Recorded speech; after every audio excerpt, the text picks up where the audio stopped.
새벽 4시쯤이었을까요? 거실 소파에 혼자 앉아있던 어머니가 갑자기 숨을 멈췄어요. 아들 방에서 들려오는 소리 때문이었죠. 문이 살짝 열려 있어서 목소리가 다 들렸거든요. 여보야, 솔직히 말해서 치킨집 이제 그만하자. 며느리 소연이의 목소리였어요. 낮고 단호하더라고요. 어머님 돈 다 날렸잖아 이미. 어머니, 손이 부들부들 떨리기 시작했어요. 뭔가 안 좋은 예감이 들었거든요. 차라리 우리 집 하나 마련하자. 전세라도 들어가서 새 출발하는 게 나아. 그리고 말이야. 소연이가 잠깐 멈췄다가 이어서 말하더라고요. 솔직히 어머님이 얼마나 더 사시겠어? 나중에 늙으시면 요양원 보내드리면 그만이지 뭐. 그 순간 어머니는 정말 가슴이 털썩 내려앉는 걸 느꼈어요. 그런데 더 충격적인 건 아들 도훈이가 고개를 끄덕이는 거였어요. 그래, 맞는 것 같아. 내일 엄마한테 한번 얘기해 볼게. 아들이 그렇게 말하는 거예요. 어머니는 눈앞이 캄캄해졌어요. 평생 악착같이 모은 돈. 그전 재산을 다 쏟아부었는데 이런 소리를 듣게 되다니요. 그것도 자기가 그 누구보다 믿었던 아들한테서 말이에요. 이정자 할머니는 올해 63이에요. 홀몸으로 아들 하나 키우느라 정말 고생만 했죠. 겨울엔 손이 얼어터지고 여름엔 땀이 비 오듯 흘러도 시장 좌판을 지켰어요. 내 인생은 정말 없었네. 낡은 손수레 밀면서 혼자 중얼거리곤 했지만 그래도 늘 웃으려고 노력했어요. 남편은 아들이 돌도 안 됐을 때 병으로 세상을 떠났거든요. 그 후로는 정말 혼자서 다 해야 했어요. 하루 종일 일해도 몇만 원밖에 못 버는 막일들. 마무 좌판에서 파는 작은 장사가 전부였어요.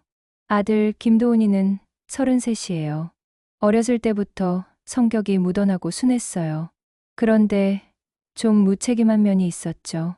대학은 졸업했는데 취업이 안 되더라고요. 단기 알바하고 배달 일만 전전하고 있었어요. 그런 아들이 어느 날 결혼하겠다고 여자를 데려왔어요. 박소연이라고 31 된 여자였는데요. 처음엔 정말 좋았어요. 인사도 밝게 하고 어머니한테 손수 반찬까지 해다 주더라고요. 어머님, 저희가 정말 잘 모실게요. 소연이가 그렇게 말할 때 어머니는 정말 마음이 놓였어요. 아, 이제 내 아들도 좋은 사람 만나서 잘 살겠구나 싶었거든요. 그런데 그 믿음이 깨지는 데는 그리 오래 걸리지 않았어요. 엄마, 가게 이름 도치킨 어때요? 도훈이 치킨 줄여서요. 아들이 그렇게 말할 때 어머니는 덧니까지 보이며 활짝 웃었어요. 가게 계약서 쓰고 인테리어 공사 시작하던 날이었어요. 어머니는 시장 통장을 열어보며 잔고를 확인했죠. 3,327만 원. 이게 내 전부구나. 정말 반찬값도 아끼고 버스 타는 돈도 아껴서 걸어 다니며 모은 돈이었어요. 그 돈으로 보증금 내고 초기 자금 되는 거였죠. 이제 도훈이도 자리 잡겠지? 나도 고생 끝나는 거야. 소연이는 싱크대 위 화분 정리하면서 말했어요. 어머님, 저희가 정말 잘해볼게요. 이제는 어머님이 편하게 사세요. 가게 오픈하는 날이었어요. 풍선 장식도 하고 작은 개업 화환도 몇 개 놓았죠. 어머니는 앞치마 두르고 주문받는 걸 도와주겠다고 했어요. 어서 오세요. 우리 아들 가게예요. 목소리가 떨렸지만 정말 뿌듯했어요. 한 달만 잘 되면, 아니 조금만 자리 잡으면 이 가족에게도 행복이 찾아올 거라고 믿었거든요. 가게 오픈하고 2주쯤 지났을 때였어요. 어머니가 가게에 들렀다가 좀 이상한 걸 봤거든요. 소연아, 튀김가루 또 주문했어? 도훈이가 물어봤어요. 응. 전에 쓰던 거랑 맛이 달라서 바꿨어. 이게 더 싸고 양도 많다던데. 소연이가 그렇게 대답하더라고요. 그런데 부엌에서 들리는 소연이 목소리에 뭔가 짜증이 섞여 있었어요. 어머님은 저런 걸 진짜 음식이라고 생각하시나 몰라. 에휴. 어머니는 그냥 웃으며 말했어요. 요즘 젊은 사람들 입맛이 다르다더니 나는 그냥 바삭하기만 하면 맛있던데 뭐. 또 다른 날이었어요. 매장 정리하던 도훈이가 이런 말을 하더라고요. 배달만 하자 이제. 홀에서 파는 건 손도 많이 가고 어머니가 계속 오시는 것도 좀 그렇고. 왜? 내가 뭐 도와주는 게 불편해? 어머니가 웃으면서 물어봤는데 도훈이가 얼버무리더라고요. 아니야. 그냥 엄마가 힘드실까봐 그런 거지. 그때는 그냥 아들이 자기를 걱정해 주는구나 싶었어요. 근데 지금 생각해보니까 그때부터였던 것 같아요. 뭔가 이상한 기운이 조금씩 들어오기 시작한 게 말이에요. 3개월쯤 지나니까 가게 분위기가 확 달라지더라고요. 한때는 점심시간에 줄까지 섰는데 이제는 손님이 띄엄띄엄 오는 거예요. 배달 어플 리뷰도 뚝 끊어지고 말이죠. 어머니가 물어봤어요. 요즘 왜 이렇게 손님이 줄어든 거야? 혹시 뭐 바꾼 게 있니? 도훈이가 어깨를 으쓱하면서 말하더라고요. 요즘 다 그래 엄마. 치킨집이 너무 많아. 그냥 시기가 안 좋은 거야. 소연이도 거들었어요. 배달 어플 수수료도 올라서 남는 게 별로 없어요. 어머니는 불안했지만 괜히 잔소리하는 것처럼 들릴까봐 말을 삼켰어요. 그런데 어느 날 냉장고 정리하다가 유통기한 지난 양념통을 발견한 거예요. 이거 아직 쓰는 거니? 유통기한이 한참 지났는데 소연이가 별것 아니라는 듯이 말했어요. 괜찮아요, 어머님.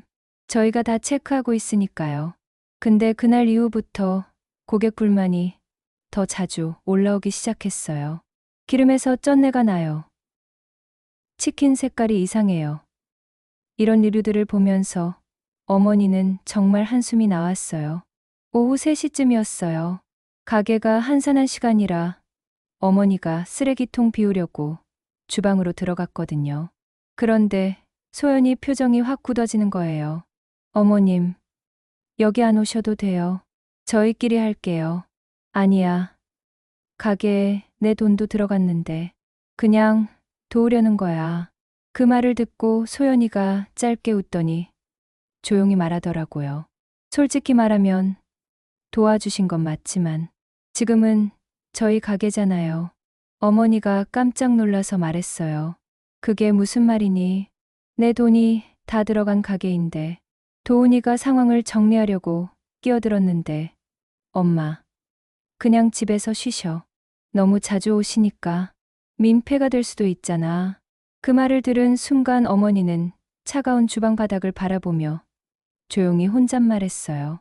민폐라니, 민폐라니. 그날 밤 어머니는 처음으로 이 집에서 자기 자리가 어디인지 모르겠더라고요. 늦은 밤이었어요. 작은 원룸 구석에서 어머니가 담요를 뒤집어 쓰고 가만히 누워 있었거든요. 내가 뭘 그렇게 잘못했을까? 가게에서 들었던 소연이 말. 그리고 아들의 무표정한 얼굴이 계속 머릿속을 맴돌았어요. 내가 너무 자주 간 건가? 괜히 민폐만 끼친 건가? 손가락 마디마디가 욱신거리고 가슴이 멍든 것처럼 아팠어요. 내가 치킨집 하자고 했나? 애들이 효도한다고 해서 믿고 돈 준 건데. 평생을 아들 하나만 바라보고 살아온 세월이 한순간에 헛된 것처럼 느껴지더라고요. 그래도 우리 도훈이는 그 애는 날 배신하지 않을 거야. 그 믿음 하나로 겨우겨우 눈을 감았어요. 그날 새벽이었어요. 화장실 가려고 일어나는데 방에서 목소리가 들리는 거예요. 어머니가 걸음을 멈췄죠. 여보, 이제 진짜 그만하자니까. 장사 안 되잖아. 어머니가 투자하신 돈인데 어떻게 그냥 그만둬. 아 몰라. 어머님 돈이면 그냥 손절하면 되지 뭐. 그 말에 어머니가 들고 있던 물컵이 덜컥 흔들렸어요. 그래도 엄마잖아. 평생 고생하신 분이야. 도훈이가 작게 말했는데 소연이가 화를 내더라고요. 당신 언제까지 엄마 타령이야? 당신 전문직도 아니잖아. 이러다 우리 인생 다 망쳐. 그러면 엄마한테 말해보자. 치킨집 정리하고 전세나 알아보자고. 그 순간 어머니는 주저앉을 뻔했어요. 그렇게 믿었던 아들이 이제 자기를 정리해야 할 대상으로 보고 있었던 거예요. 다음 날 어머니가 아들을 불렀어요. 어제 다 들었어. 내가 하려는 말 엄마가 다 들었다고. 도훈이가 깜짝 놀라서 얼어붙었고 소연이는 뒤에서 팔짱 끼고 말없이 서 있더라고요. 엄마가 준 돈이 그렇게 부담됐니? 그렇게 쉽게 정리할 수 있는 거였니? 아니야, 엄마. 그런 뜻이 아니야. 그냥 요즘 장사가 안 돼서. 그때 소연이가 끼어들었어요. 솔직히 말씀드릴게요. 저희도 힘들어요. 어머님 돈만 생각하지 마시고 저희 인생도 중요하거든요. 너희 인생이 중요하지. 그럼 내 인생은 뭐야?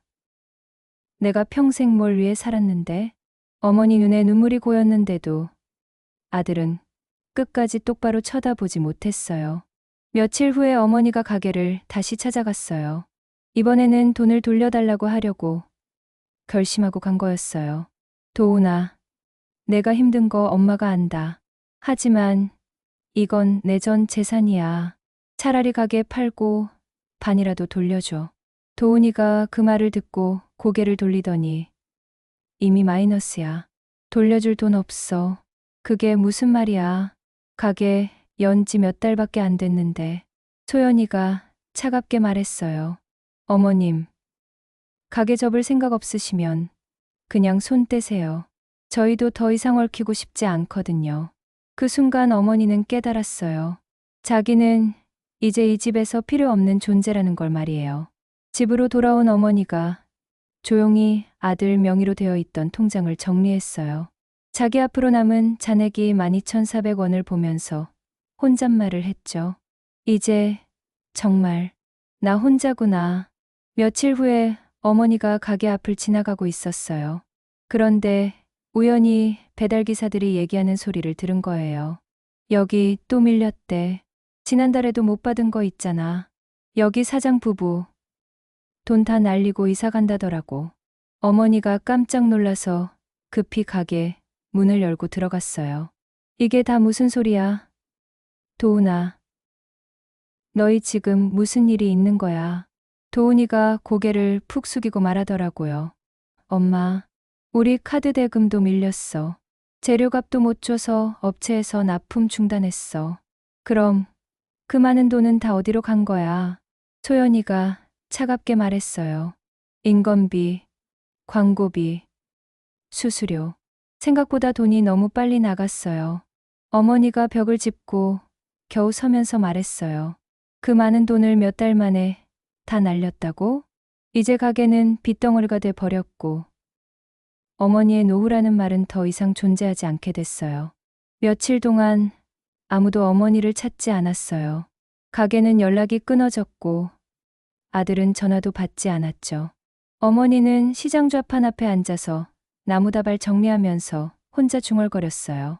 이럴 줄 알았으면 그냥 은행에 놔둘 걸. 어느 날 조용히 도훈이가 어머니 집을 찾아왔어요. 어머니가 조용히 문을 열었고 둘 다 한동안 아무 말 못했죠. 엄마, 미안해. 정말 미안해. 도훈이가 울먹이면서 고개를 숙였어요. 그래. 내 마음은 알겠어. 근데 그 말이 너무 늦었구나. 어머니가 등을 돌리고 말했어요. 그래도 한 번쯤은 내가 돌아올 줄 알았다. 그날 밤에 어머니가 모처럼 뜨거운 물에 손을 담그면서 옛날 생각을 했어요. 아들이 처음으로 엄마 손잡고 말하던 그때를 떠올리면서 말이죠. 일주일 후에 아들하고 소연이가 어머니를 다시 찾아왔어요. 가게는 접었고 남은 건 마이너스예요. 그래서 남은 전세 보증금이라도 저희가 써야겠어요. 어머니가 조용히 물었어요. 그 집 명의는 누구 이름이냐? 제 명의예요. 소연이가 당당하게 말하더라고요. 그래. 그럼 너희가 다 가져라. 난 이제 너희한테 아무것도 바라지 않는다. 어머니가 장롱 위에 있던 작은 저금통을 꺼내서 바닥에 부었어요. 그 안에는 500원짜리, 100원짜리 잔돈밖에 없었거든요. 이게 이제 내 전부야. 너희가 날 부모로 안 여기는 이상 나도 너희를 자식이라고 부르지 않겠다. 그 말에 도훈이는 눈을 감았고 소연이는 한숨 쉬면서 자리를 떴어요. 그렇게 그들 사이의 마지막 끈도 끊어져 버렸어요. 며칠 뒤에 어머니가 구청에서 하는 무료 노인 재무 상담을 찾아갔어요. 어르신, 이 나이에 뭘 새로 하시려고 그러세요? 직원이 물어봤는데 어머니가 고개를 끄덕이면서 말했어요. 내가 이제라도 배워야지. 남만 믿다가는 또 당하거든. 어머니는 재무교육도 듣고 노인 일자리도 신청했어요. 시장에는 다시 나가지 않았어요. 좌판도 접고 작은 임대주택으로 이사를 했거든요.